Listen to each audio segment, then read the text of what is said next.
За неплатени долгови, изгубени судски спорови и по други основи, лани извршителите имале повеќе од 63.000 присилни наплати, што е рекордна година.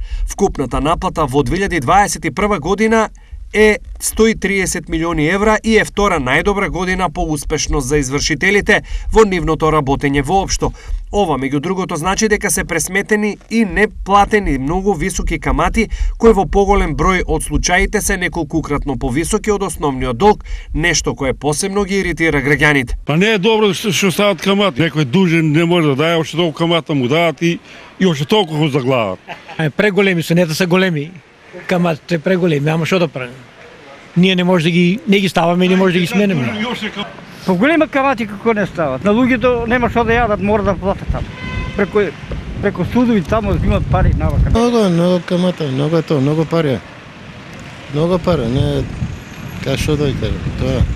Во истата насока, конечно иницијатива ова да го промени најави и народниот правобранител Насер Зибери. Законот за извршување мора да се промени и јас како народен правобранител до владата итно ќе поднесам иницијатива.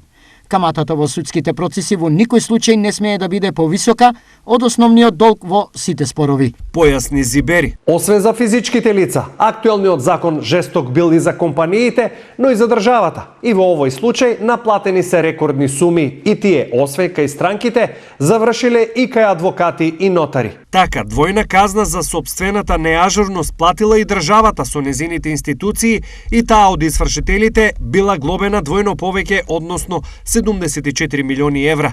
Без оглед на сите најави, огромни суми на пари по основ камати и понатаму истекуваат од државата, а измените во законот за извршување и понатаму ги нема. Како пред 5-16 години, независниот синдикат на полицијата, преку адвокатите кои се охрабрија и повеќе од 18 милиони евра исцрпија буџетски средства од МВР, од Министерството за внатрешни работи. Идентично на полицијата поради сегашниот закон големи суми исплаќа и Министерството за одбрана и други државни институции.